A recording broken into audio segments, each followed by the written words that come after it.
queria lembrar, assim, uma coisa que eu acho que o Jean, na apresentação dele, fez de forma muito completa, mas eu acho que faltou talvez destacar um elemento, Jean, muito importante na arquitetura dessa reforma da gestão do Rio de Janeiro, que é a criação de um número único de atendimento. Um detalhe técnico que eu aprendi, assim, a importância que isso tem, quer dizer, ao contrário de São Paulo, que ainda tem um número único de atendimento da prefeitura, mas cada secretaria tem o seu número.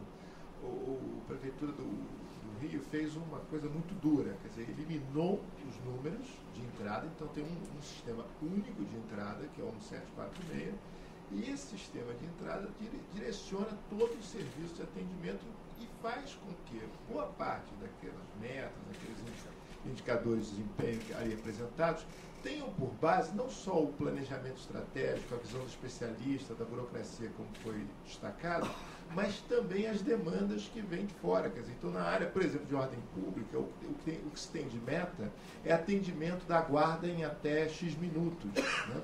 Então, isso é um elemento de pressão fabuloso, porque faz com que a prefeitura tenha uma visão centralizada do que está entrando, tenha também um investimento aí, eu queria ouvir o Jean se ele concorda com essa diagnóstico, que esse negócio tem uma importância decisiva na engenharia de acompanhamento de desempenho, porque a área que eu acompanho mais de perto, o trabalho de ordenamento e conservação, a própria Guarda Municipal usa o número 1746 para encaminhar demandas para outras áreas da Secretaria, gerando um processo muito intenso de acompanhamento de desempenho. Quer dizer, então é muito fácil, tem aplicativo para celular, tem número, você tem protocolo, e isso tudo muito integrado também ao centro de comando e controle. Por que eu estou enfatizando isso, que parece um aspecto menor técnico, mas isso teve, na minha visão prática de acompanhando a gestão de ordenamento,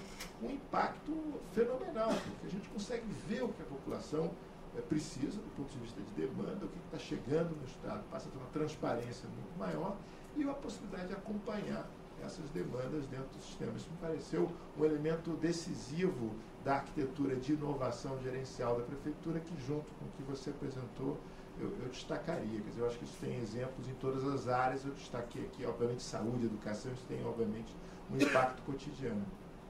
E outra aí, só para provocar o Abrúcio e também o Marcos, quer dizer, eu acho que a coisa da participação é muito fundamental. Quer dizer, você botou entre as 4 coisas mais importantes que tem que ter, mas participação contra representação é uma coisa que eu acho que a gente às vezes exagera na mão contra a representação política. Quer dizer, a representação política tem um papel muito grande de participação direta contra a participação por telefone, na reclamação, no acompanhamento, também me parece quer dizer, a participação direta em assembleia, em reuniões, então, ela também tem um caráter seletivo muito forte, né? Quer dizer, que aí me parece o elemento de um número de acesso, uma possibilidade de entrada com o pedido muito mais igualitário, muito mais radical na pressão que pode exercer do que o tradicional mecanismo, esse apelo à participação por meio de organizações, mesmo organizações sociais, que tendem a ser muito seletivas, terem pautas muito específicas, por mais que seja importante do ponto de vista de controle, de accountability, mas eu acredito que o grande elemento de alavanca para mudar a gestão tem a ver com essa abertura e a capacidade de receber a demanda de uma forma que não seja filtrada por organizações, assembleias, reuniões, custos associados a isso e obviamente, a complexidade institucional que a participação exige, né, para funcionar. Então, acho que isso é uma coisa que eu gostaria de lembrar. Legal, Leandro, ótimo. Jorge, como eu conheço a sua alma uruguaia, você vai restringi-la ao máximo para fazer uma pergunta sucinta. Eu sou do Mauagro, né? Então esse tipo de sucinto não dá para fazer muito, mas eu vou tentar fazer. Eu não vi nenhuma das 2 apresentações, nenhuma ênfase. Aliás, meu nome é Jorge Luiz dos Santos, sou uruguaio, como o Sérgio já disse, e sou presidente do Conselho Estadual de Secretários Municipais de Administração aqui no estado de São Paulo. Eu não vi nenhuma das duas apresentações uma colocação que eu considero fundamental. Eu sou administrador de empresas, em que as administrações não estão dando foco à questão da burocracia no sentido de organização e métodos, como a gente falava antigamente. Há uma tendência a se falar muito nessa palavra transparência, e a transparência tem uma ligação no gestor público de computação, de informática. E o que eu costumo dizer é o seguinte: se a administração pública não avaliar esse trânsito de informação, de papéis, né, o sujeito chega numa secretaria para pedir qualquer tipo de serviço, tem que dar o RG, até o tipo sanguíneo para poder ser atendido, vai na outra que é do lado e tem que fazer tudo de novo. Quer dizer, o cidadão deveria ser reconhecido pelo Estado, apenas pelos qualquer um dos números de registro de identidade ou do Ministério da Fazenda, e a partir daí que toda a administração pudesse dar a esse cidadão a sensação de que o Estado está a serviço dele, e não o contrário, como nós temos nesse país hoje, em que o cidadão está a serviço do Estado, pagando 40% de impostos, e não recebe proporcionalmente o serviço adequado a essa carga de impostos. Então, eu gostaria de colocar isso para o Jean, se isso está sendo verificado no Rio de Janeiro, porque esse também é um país que teve um ministro da desburocratização, né? Eu nunca vi isso em outros países, eu conheço um pouco, mas que também não seguiu em frente. E o próprio Lula, para falar de alguém mais recente no governo federal, se queixava de que ele tomava decisões e depois a máquina não agia. Então, isso mostra que a administração tem uma importância muito grande. O funcionário que entra por concurso público não é motivado a fazer plano de carreira, né?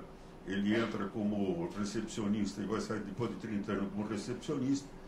E esse é um tema que eu considero extremamente importante e relevante para a gestão pública, né? Quer dizer, a parte burocrática também da administração, né?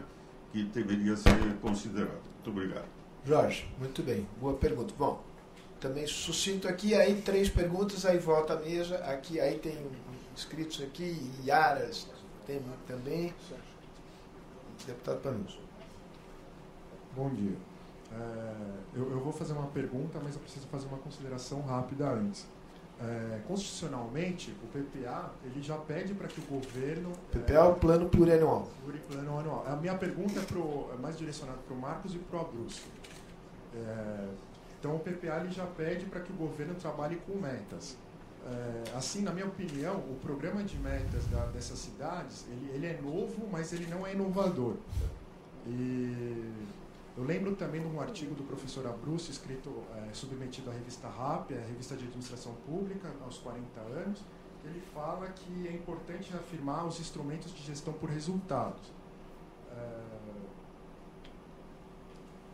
Então, para mim, a grande inovação desse programa de metas foi o portal Agenda 2012, que ele permitiu maior facilidade da visualização da população das metas.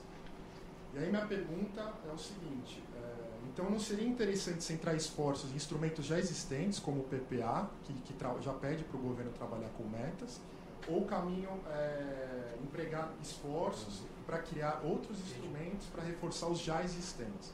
Obrigado. Legal. Bom, a bola volta aqui para a mesa e aí a gente recolhe mais perguntas e vai em frente. Vai pela ordem das questões. Vou falar aqui, tentar juntar um pouco o que o Leandro colocou em relação a essa questão do atendimento único ao cidadão, com a pergunta de você, Jorge, de que forma a Prefeitura está tentando tratar essa questão da burocratização, da desburocratização. Então, o que foi feito nos primeiros 2 anos de governo, que o Leandro estava comentando, se criou um número único de acesso à Prefeitura. Antes você tinha 30 canais diferentes para acessar a Prefeitura. A gente brinca naquelas fotografias cheias de um bando de telefone, ninguém sabe como falar. Você vê alguma coisa na rua, um buraco na rua, como é que eu chego à Prefeitura? Tinha 30 números, aquela loucura. E a primeira coisa que foi feita foi se estabelecer um número único, um canal único de entrada para o cidadão para facilitar o acesso dele. A partir dessa entrada, dessa informação, isso é disparado para dentro da máquina para a gente conseguir prestar o serviço. Então, o que foi feito? Abriu-se um canal de ligação com o cidadão, se estabeleceu, aí entrando nessa sua linha de desburocratização, se estabeleceu níveis de serviço para a prestação de cada uma das solicitações feitas pelo cidadão. Então, hoje, se você está andando na cidade do Rio e vê uma lâmpada apagada, você pode ligar para um 746 que você vai receber a resposta, vai pegar um número de protocolo e ele vai dizer, olha, em 72 horas essa lâmpada vai ser consertada. Vai te encaminhar um protocolo, esse pedido vai ser disparado para dentro da máquina, a máquina vai fazer isso acontecer e depois, antes de 72 horas de preferência, você recebe uma mensagem, um SMS ou um e-mail falando que o serviço foi devidamente prestado. Isso parece uma coisa simples, mas o que o Leandro colocou, por trás desse simples processo, você tem todo um trabalho muito grande de conhecimento da máquina pública. Na hora que você estabelece níveis de serviço para cada um dos serviços que a população precisa, e na hora que você cobra isso dos diferentes órgãos, você tem uma transparência quase que total das eficiências e das ineficiências de cada órgão. Você consegue identificar exatamente aonde estão os gargalos para a melhor prestação do serviço ao cidadão. A partir dessa ferramenta, dispara-se uma série de relatórios gerenciais, e a partir dos relatórios gerenciais, você consegue identificar processos mal definidos. Aí, no caso o Leandro comentou essa questão da guarda, do ordenamento. Eu vi uma questão lá, um serviço solicitava quando um carro está estacionado em cima da calçada. Você liga para o 746 e você recebe uma resposta, olha, em 4 horas esse carro vai ser retirado da calçada, ou pelo menos o carro vai ser multado por um guarda municipal.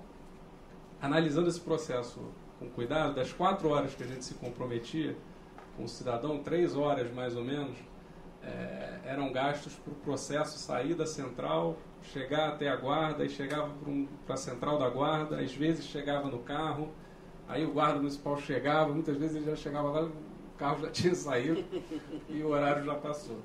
Então foi feito todo um trabalho de redesenho dos processos, muito detalhado, para tirar essas ineficiências e garantir uma melhor prestação de serviço para o cidadão. Então, sendo bem claro o objetivo, a maneira como a Prefeitura está lidando com a questão de desburocratização é usando essa nova ferramenta de gestão e estressando ao máximo cada um desses serviços que são prestados para melhorar a eficiência, seja do ponto de vista de prazo, seja do ponto de vista financeiro e orçamentário.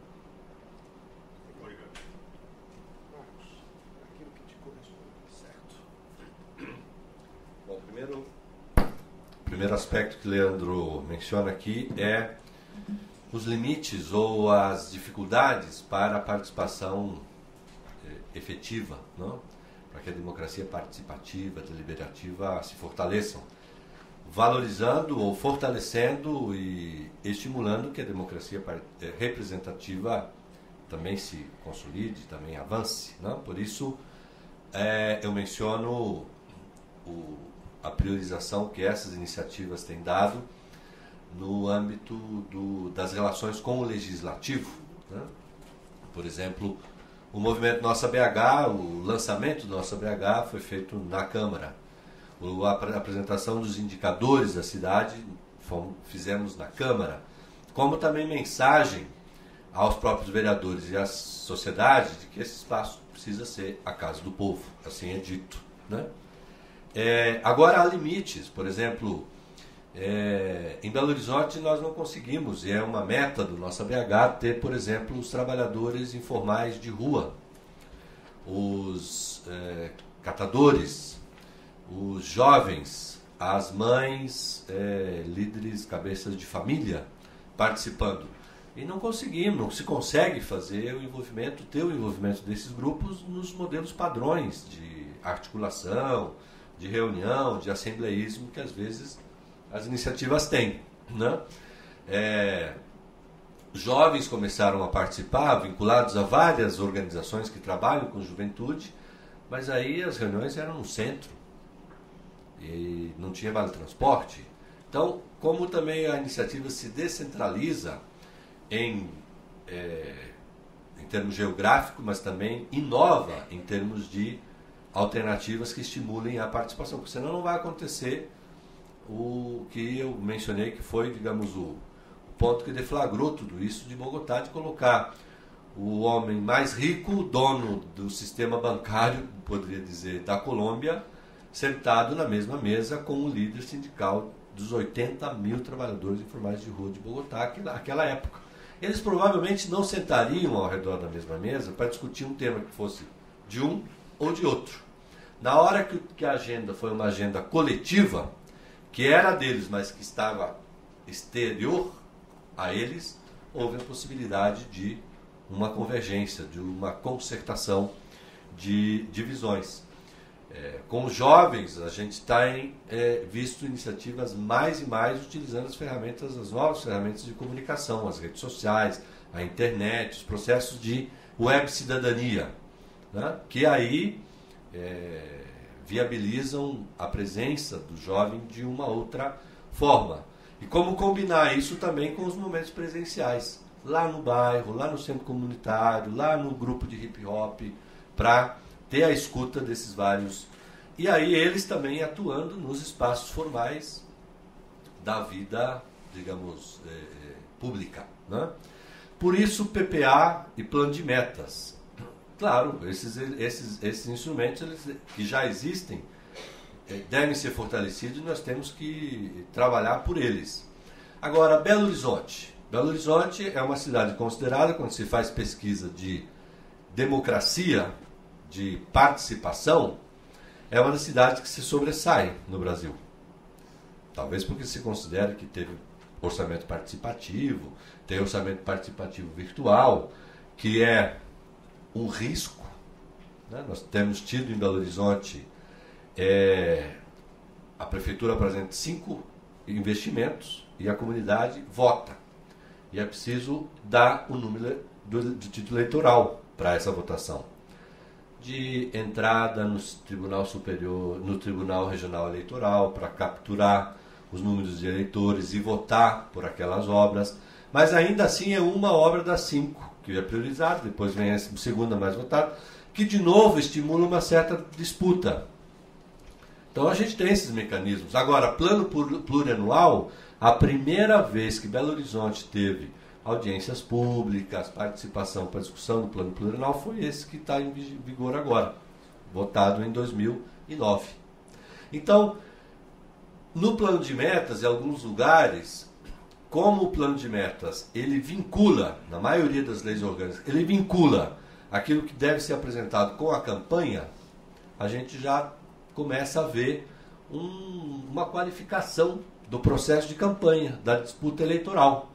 Porque aí se apresenta algo que depois precisa ser explicado como vai, para não acontecer o que o Fernando mencionava antes. Quer dizer, apresente-se uma promessa, para usar a palavra, que depois não precisa ser dito como isso vai ser implementado, com que recursos, de onde virão esses recursos, com que equipe, né? Então permite a sociedade discutir melhor o plano daquele. Então, as candidaturas, a gente espera, continuarão sendo baseadas sim nos partidos, e é importante isso, mas também no programa que vai estar sendo apresentado.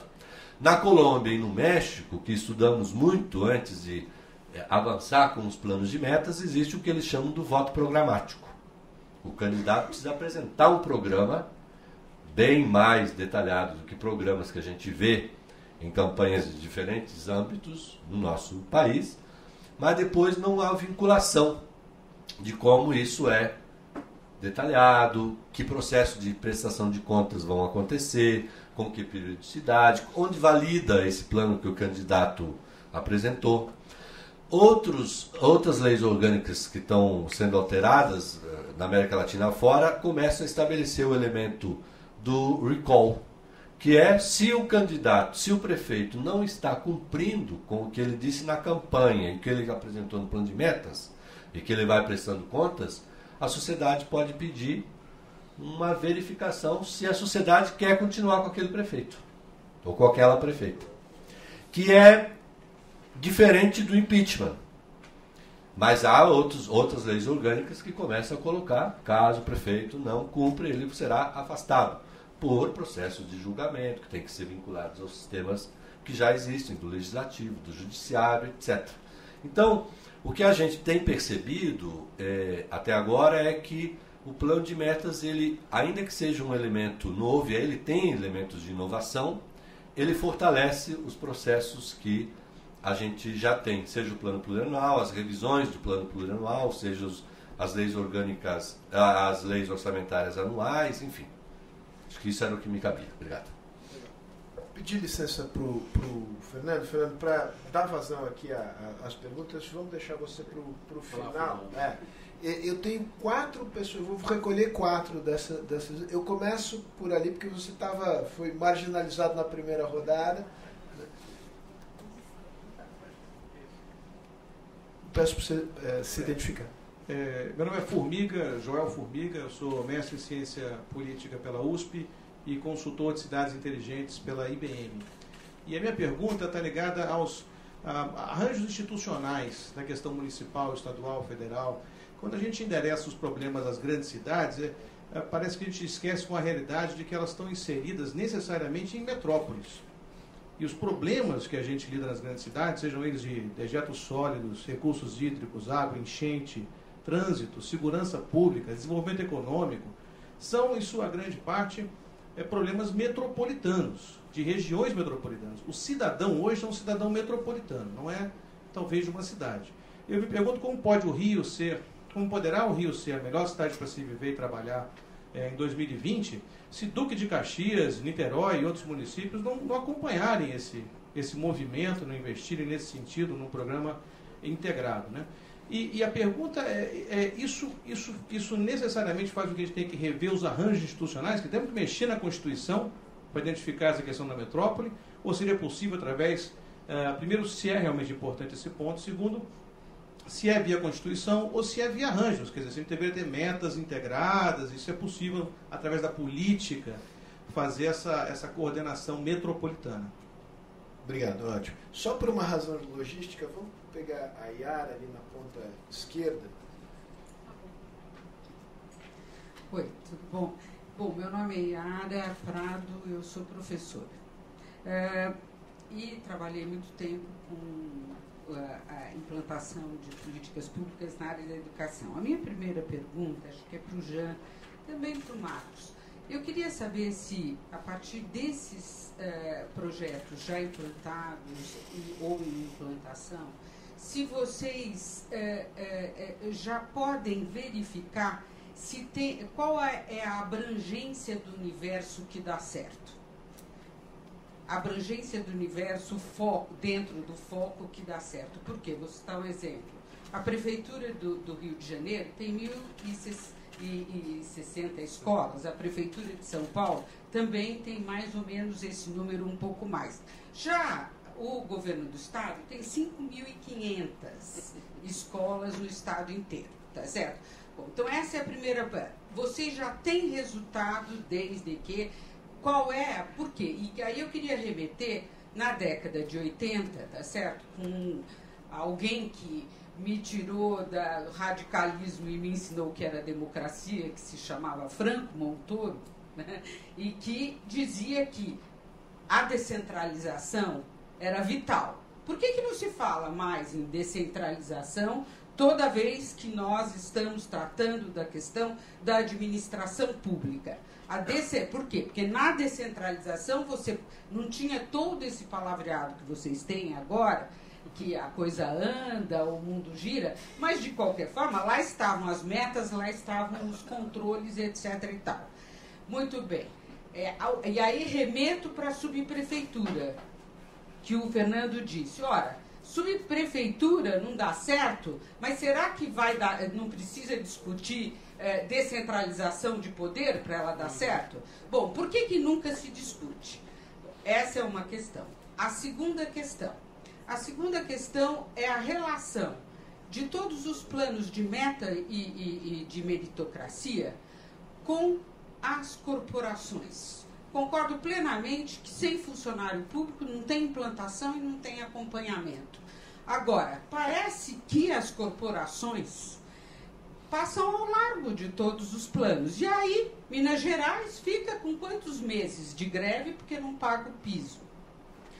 Será que plano de meta não tem que começar com um pacto, tá certo? Envolvendo a todos e não só quem está fora do pacto, não só quem está fora do pacto, tá certo? Então, essa é uma questão que eu vi ao longo dos meus anos de administração pública na área educacional atrapalharem muito a execução. Quase inviabilizarem por medidas pressionadas pelo executivo, que não quer brigar, de impossibilitar colocar planos de meritocracia, dividir um pouco com um monte de gente. E a última questão é uma sugestão, tá certo? O pouco dinheiro, muitos funcionários, porque era direito, né? A última questão é uma sugestão para o IFHC, porque no final da década de 70, com o mesmo grupo que está do IFHC, a gente teve o crescimento, São Paulo, crescimento e pobreza, tá certo? Que foi feito com a igreja no fim da ditadura, que foi uma coisa que pautou praticamente todos os programas de intervenção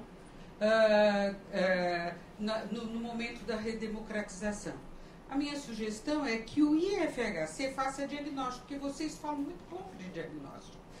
Tá certo? Temos o plano, etc., mas e o diagnóstico dos problemas? E aonde é que nós vamos dar? Então, a minha sugestão é que o IFHC reúna pessoas e faça o São Paulo Crescimento e Pobreza 2, porque nós estamos precisando, só isso. Obrigada. Vamos correr aqui, você e depois... Não, vai chegar.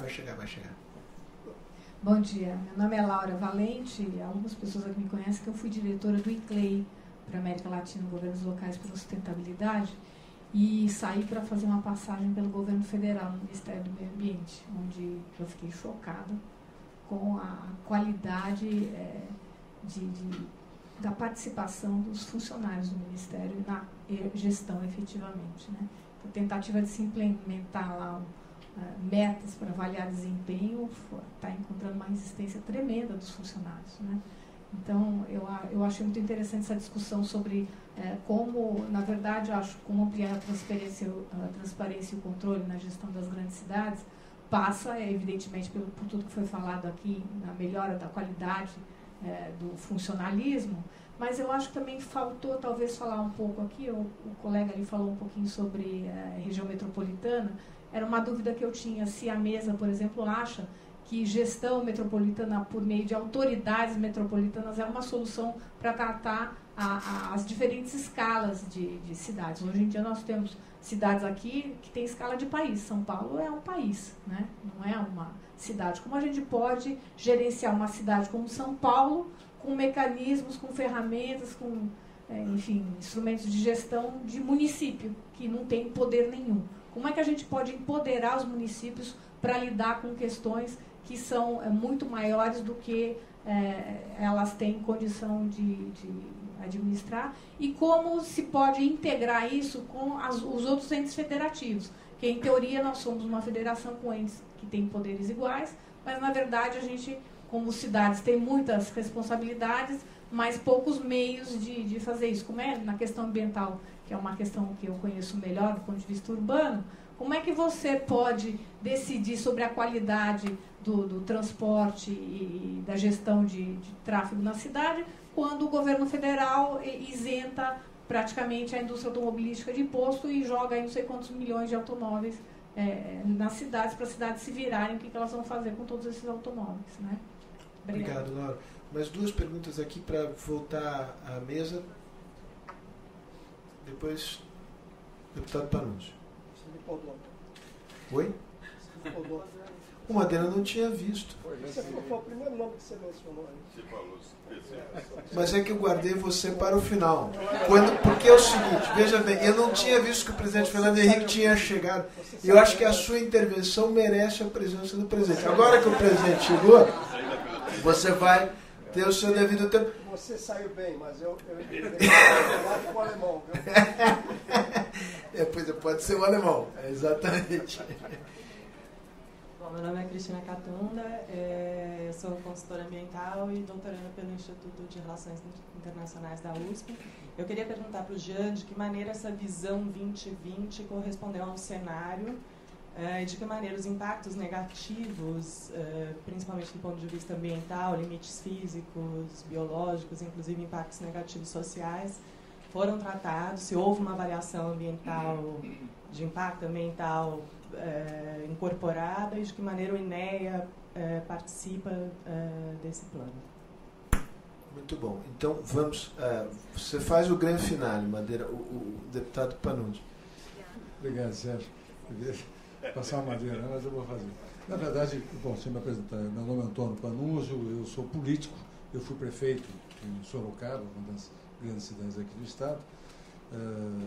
Adotamos, eu acho que assim, um bocado dessas técnicas inovadoras de participação, de planejamento, de estabelecimento de metas, e eu posso confessar que sem falsa modéstia, os resultados disso foram bastante bons. Mas a gente nota algumas contradições quando se pretende fazer um governo desse tipo. E envolvendo aí a questão da participação popular, que é extremamente desejável e salutar. Quando nós estabelecemos as metas, nós o fazemos de uma forma bem racional, procurando ter o melhor aproveitamento dos equipamentos públicos a serem instalados ou reformados, as prioridades a serem estabelecidas.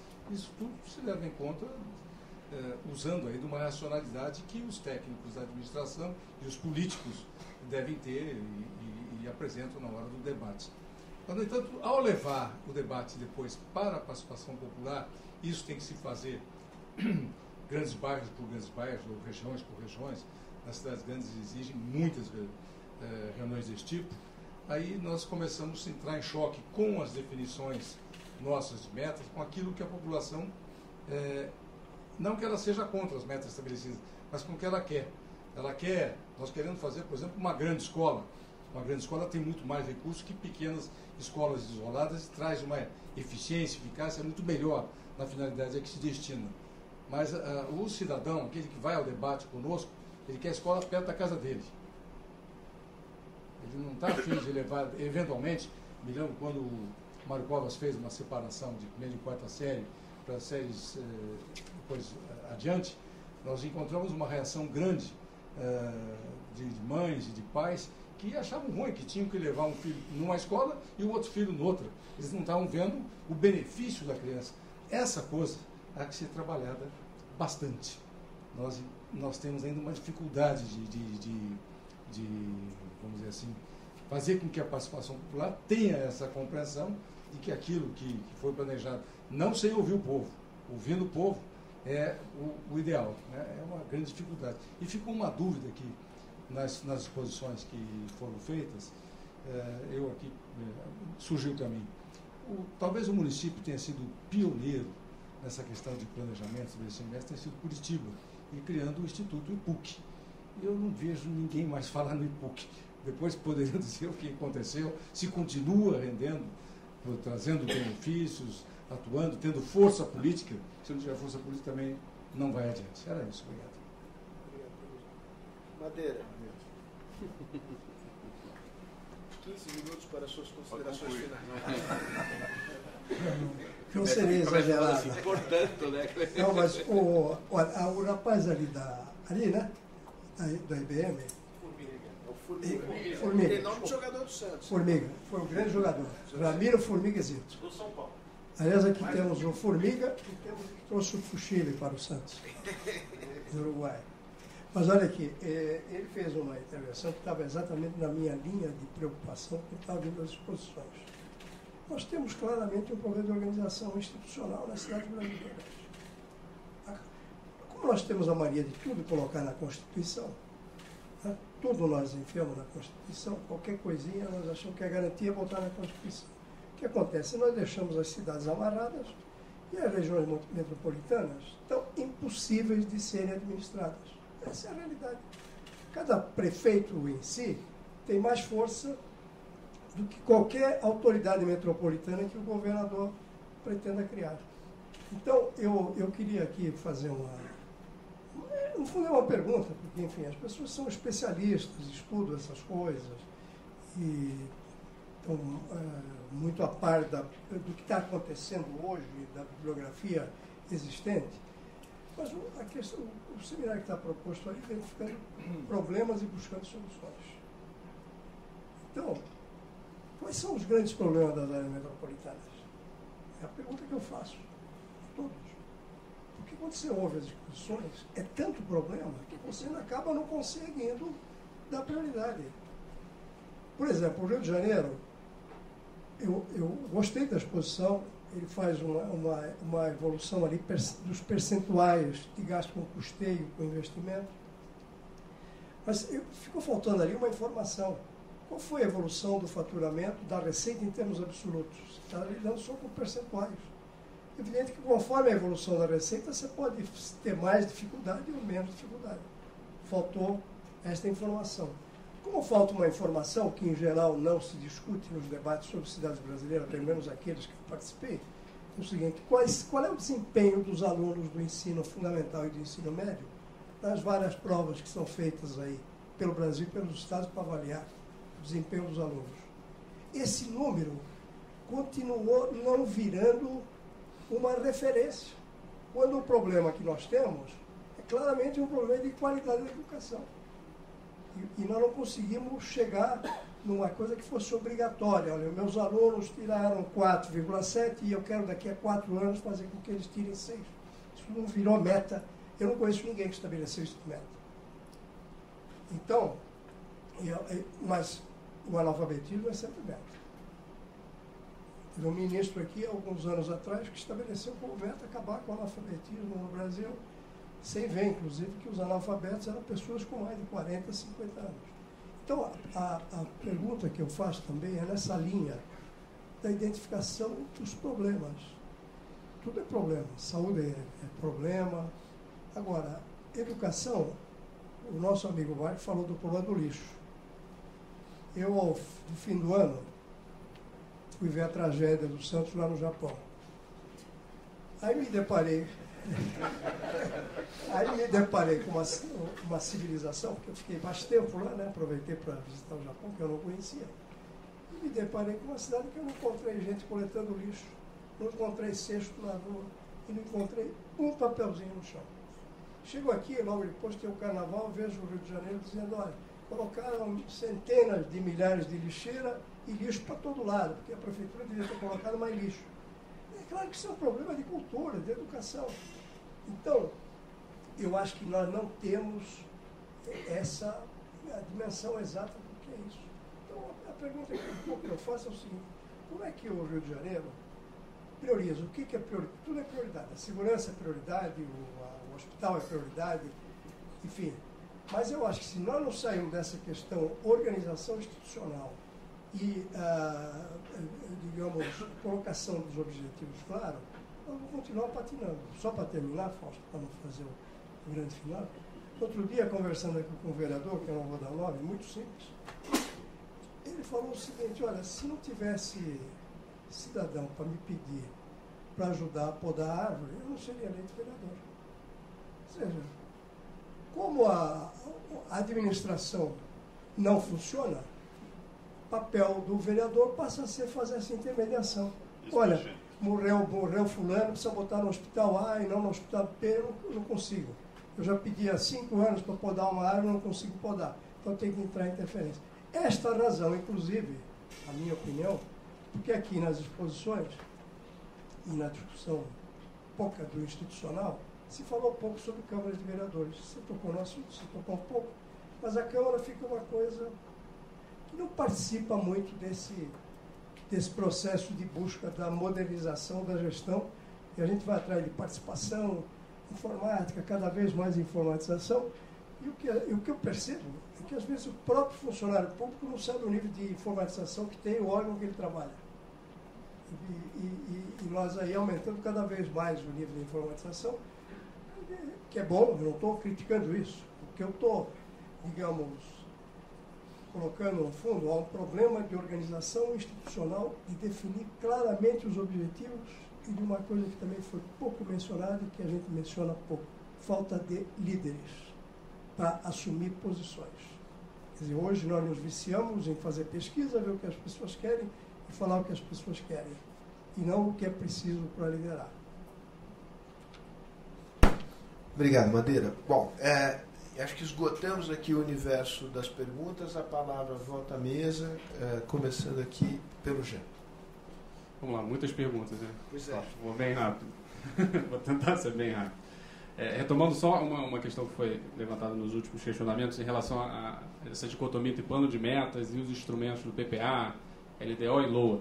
Essas coisas não são excludentes.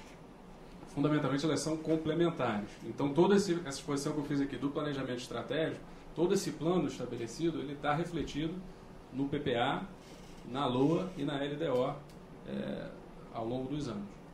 Só para deixar, acho que esse é um ponto importante para a gente. Oi? Esse livro que você disse está no site? Está no site da Prefeitura. Então, essa é a primeira questão. O segundo ponto que foi que o Formiga trouxe e que a Laura Valente também falou um pouco dessa questão das autoridades metropolitanas, eu vou deixar com você, Bruno. Obrigado. Se ninguém resolve esse país, é brincadeira. É fato, no Rio de Janeiro hoje não existe uma articulação metropolitana para se endereçar determinadas questões. E deixo para o Bruce para proposição de soluções. Falando um pouco da pergunta da Yara, que comentou sobre a abrangência do acerto, né? Que tipo de resultados a gente já conseguiu ter efetivamente na área de educação, e entrando um pouco nessa provocação também, Madeira, dessa definição de metas de qualidade na área de educação, de que forma isso é tratado dentro da Prefeitura. Em 2009, como eu comentei, se estabeleceram os primeiros acordos de resultado com as escolas do município. São 1.064 escolas, e para cada escola foi estabelecida uma meta de IDEB. Então, a gente já tinha referência do IDEB, que tinha sido atingido em 2007, e foi estabelecida uma meta... Índice de Desenvolvimento da Educação Básica, da sigla toda, não necessariamente... Isso, Índice de Desenvolvimento da Educação Básica. E cada escola tem o seu IDEB para ser alcançado. Em 2009, essas metas, elas são metas que foram estabelecidas, tem uma meta global do Ministério da Educação para a cidade, e essa meta foi desdobrada para cada uma das escolas. No primeiro ano, 290 escolas atingiram as suas metas, no ano de 2009. No ano de 2010, foram 500 escolas que atingiram sua meta de IDEB. E nesse ano de 2011, o resultado ainda não saiu, a gente recebe esse resultado em meados de julho, que é a nossa expectativa, e a partir dele a gente vai ter uma ideia do impacto efetivo que essa política está tendo em termos de resultado na área de educação.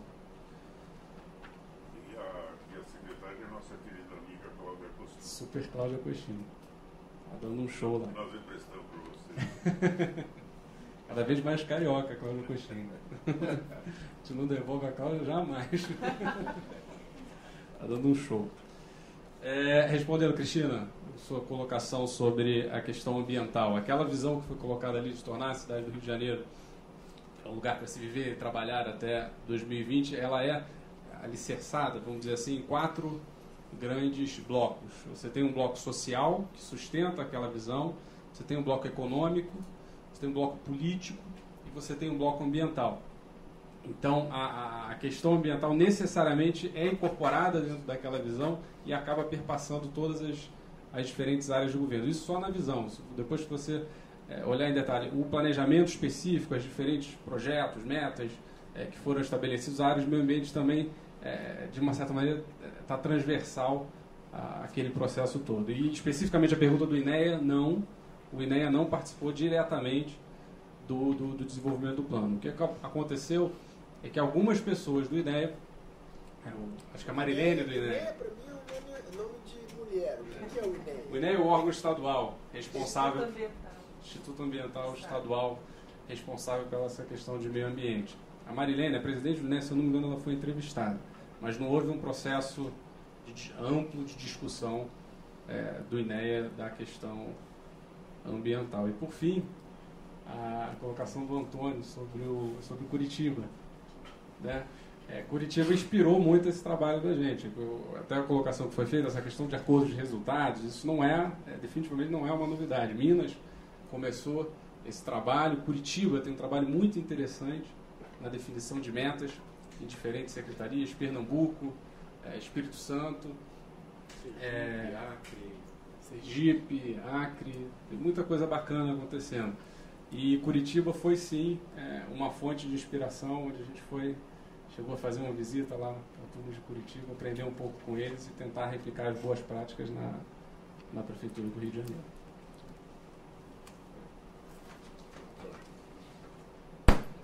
Bom, de todas as questões abordadas, eu vou me concentrar mais talvez saindo um pouco dos arranjos institucionais formais, digamos, que podem ser constituídos para uma gestão metropolitana, mas dizer de algumas experiências que desde a sociedade civil vêm sendo viabilizados. Por exemplo, a Ilha de Galápagos, para dar um exemplo bem fora do nosso ambiente. Ela tem uma iniciativa... Depois eu volto.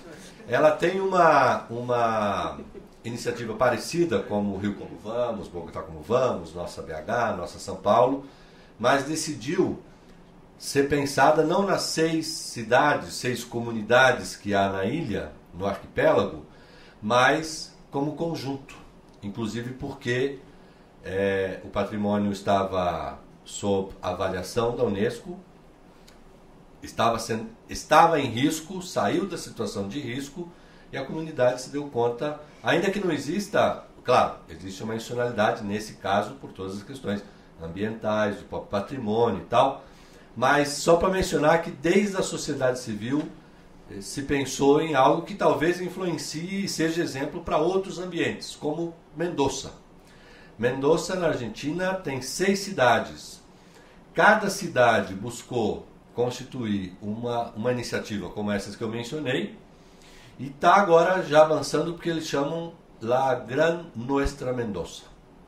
Para, de novo, olhar os indicadores juntos, identificar, como Madeira dizia, quais são as questões que precisam ser priorizadas, quais são os grandes problemas que naquela região precisam ser consideradas, né?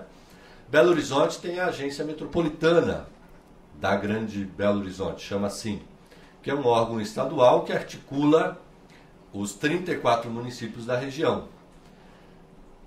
Eu não tenho... Tem o Parlamento Metropolitano em Belo Horizonte. Tem o Parlamento Metropolitano, que busca articular e gerar, por exemplo, alguns consórcios. Então, na área de saúde já tem um consórcio que não envolve os 34, mas aqueles que são que mais enviam ou recebem demanda.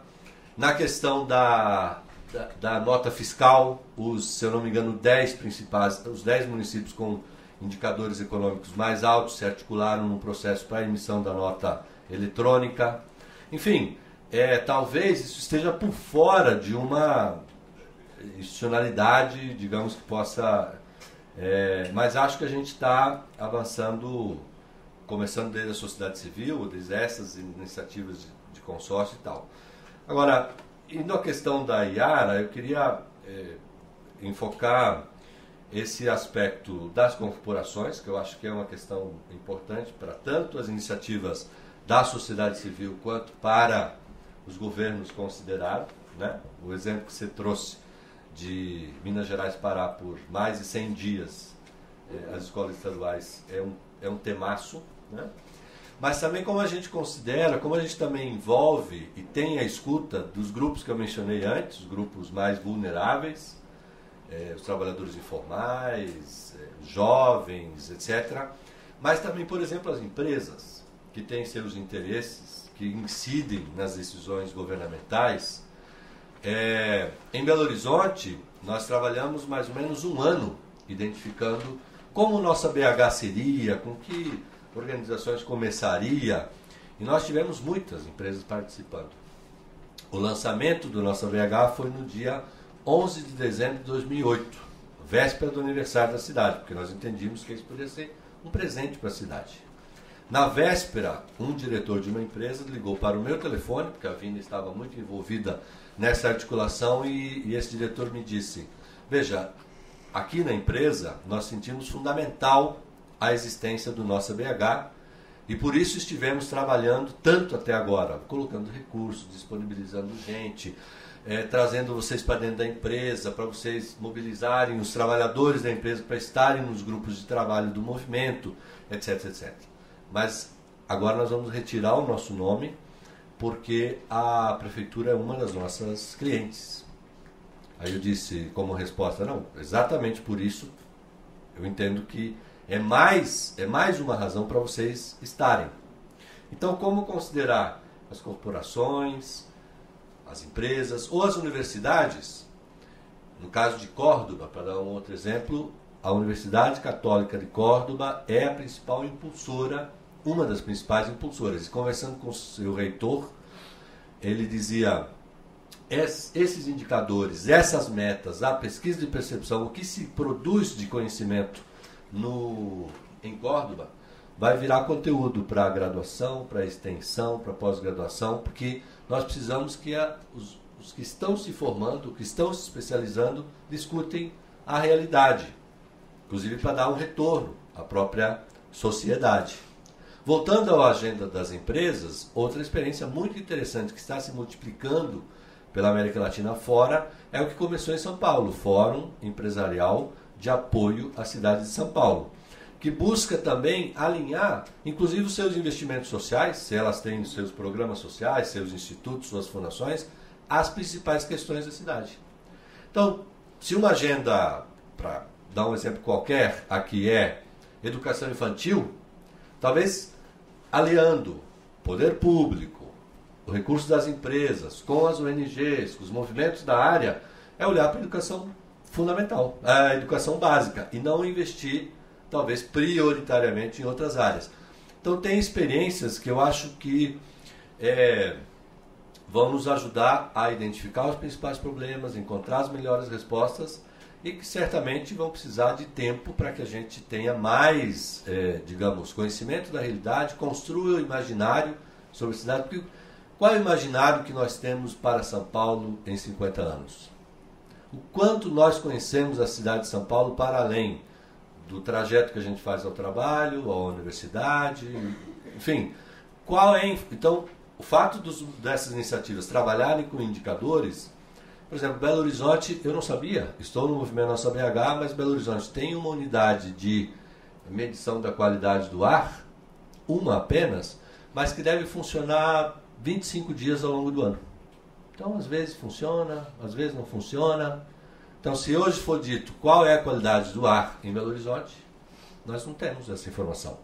Então, o fato do movimento demandar do Nossa BH, dizer esse é o indicador que a gente quer acompanhar, talvez gere um investimento ou a criação de uma dinâmica que leve Belo Horizonte a medir sua qualidade do ar dia a dia, hora a hora, minuto a minuto. Então, é esse diálogo, é esse processo de concertação, né, que o deputado Panunzio mencionava, que vai nos dando as respostas, e é essa negociação que eu acho que vai levando as melhores opções, para manter o exemplo, né, se é uma grande escola ou são várias pequenas. O que várias pequenas contribuem hoje para as questões de mobilidade urbana, para as questões do meio ambiente, para as questões do tempo de trabalho, dos pais e mães, enfim, é a negociação, e é nisso que a gente aposta, que estão várias as respostas que às vezes a gente deva ter para as grandes, para as médias, para as pequenas cidades, para as regiões metropolitanas, para os biomas. Qual é o compromisso da cidade de São Paulo com a Amazônia? Sendo São Paulo a principal consumidora de carne, madeira e grãos da Amazônia. Total, por isso, o Conexões Sustentáveis. Iniciativa que envolve poder público, envolve empresas, envolve sociedade civil. Enfim, era isso por agora. Obrigado. Fernando, agora você vai resolver a questão metropolitana. E não vale falar do Itaquerão. Era o que eu gostaria de falar, mas não posso. O Madeira vai ter uma discussão muito grande comigo. Bom, Está desligado? Agora sim. Obrigado. Bom, eu vou falar de 3 pontos assim. Eu separei 3 pontos de tudo que foi falado. Um é sobre participação, outro questão metropolitana e outro é mudança do poder nas grandes cidades. Sobre participação, Tem 3 coisas. Uma, claro, participação é complementar com a discussão da representação. Em nenhuma hipótese ela não pode ser, não só pensando naquilo que a gente sempre fala, que é a relação entre a participação e as câmaras, mas a própria relação da participação com o Poder Executivo. Trata-se, portanto, de uma relação complementar, e os movimentos que a gente tem visto, Nossa São Paulo, Nossa BH, Nossa Ilhabela, tem vários movimentos, o Mário Aquino estuda isso, a gente vê, eles têm uma relação muito forte com a Câmara e com o Poder Executivo. Claro que há conflitos, há dificuldade de estabelecer relações, mas como algo muito novo, isso seria natural. Então, eu acho que tem que primeiro olhar como algo complementar, de tal modo que, inclusive, o próprio Poder Executivo e a Câmara também tem que se preparar para a participação. Esse é o outro lado da complementariedade. A gente sempre só lembra o lado, olha, complementar, então, vocês não podem discutir a legitimidade do poder da Câmara e do Executivo. Óbvio, mas os dois também têm que se preparar para isso, e eu acho que isso nem sempre ocorre. Segundo, há vários tipos de participação. Isso é uma coisa importante, Leandro. Quer dizer, tem participação que pode ser as notas para serviços públicos, cartas de cidadãos, o Jean falou sobre isso. Você tem participação que pode ser em comunidades escolares. A experiência internacional mostra que comunidades escolares mais participativas têm efeito muito grande de aprendizado dos alunos, então, que é um desafio brutal. Essa correlação econométrica é gigantesca. Você não consegue envolver a comunidade, a dificuldade de aumentar o aprendizado é enorme. Então, eu acho que a gente tem vários tipos de participação. Não é tão simples resolver e ligar todos eles, mas é fundamental tê-los. Eu entro o terceiro ponto, porque o ponto fundamental é aproximar o governo dos cidadãos. Essa é uma temática que acompanha governos por todo o mundo. E há várias maneiras. Desburocratizar também é aproximar o governo dos cidadãos. É muito importante isso. Governo eletrônico, experiências como de centro de atendimento ao cidadão, que no São Paulo a gente chama de poupa-tempo. Isso é muito importante. Porque se você não aproxima o governo do cidadão, você não consegue produzir um diálogo social que evite deslegitimação de políticas, que evite aquilo que uma grande colega minha, a professora Evelyn Levin, sempre dizia que muitas vezes ela achava que os governos faziam coisas muito boas nos lugares errados. Às vezes você não sabe qual é a demanda e qual é o lugar certo. Se você não tiver esse diálogo social, a chance de uma coisa mais tecnocrática errar é muito grande. Então, eu acho que no fundo a participação envolve um diálogo social múltiplo e inteligência governamental.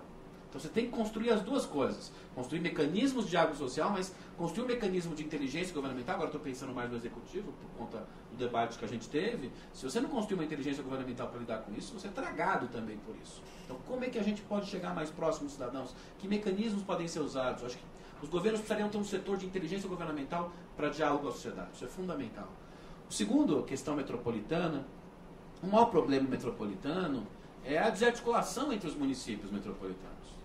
Então, quando não, de competição entre eles. Você tem uma desarticulação enorme entre eles quando o que a gente vê cada vez mais são cidadãos metropolitanos, como foi dito, e vê, na verdade, conurbação de periferias metropolitanas impressionantes. Você vai em São Paulo, tem alguns lugares que você não sabe onde começa, onde acaba Osasco. No Rio a geografia facilita, mas São Paulo e Belo Horizonte tem umas coisas meio estranhas. Então, você tem um problema metropolitano que é a desarticulação entre esses municípios, e essa questão metropolitana tem um impacto muito grande pelo número de pessoas que envolve, pelos seus efeitos. A Constituição realmente não pensou, em hipótese alguma, a questão metropolitana, porque naquele momento, o presidente estava na Constituinte, havia um sentimento contra o autoritarismo. Então, tudo que, digamos, lembrasse o autoritarismo teria que ser banido do universo constitucional brasileiro. Então, como o regime militar criou lá regiões metropolitanas, etc., não, isso não pode, municípios são melhores. Isso foi um grande erro. Agora, acho muito difícil a gente pensar em região metropolitana como um nível de governo.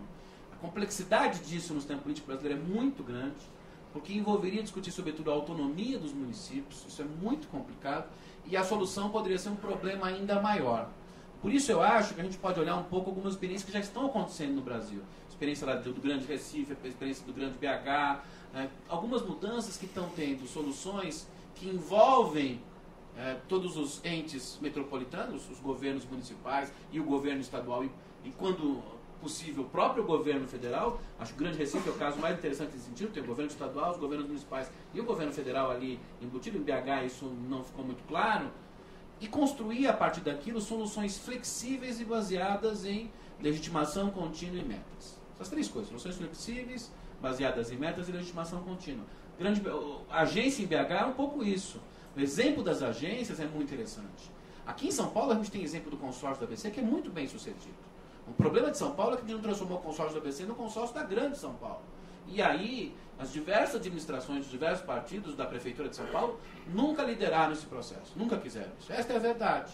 E se São Paulo não tomar isso como liderança, como Recife tomou, na verdade Pernambuco foi o governo do Estado que tomou, e como BH tomou, e acho que ali foi mais BH do que o governo do Estado, vai ser muito difícil fazer esses arranjos flexíveis, legitimados continuamente e baseados em metas.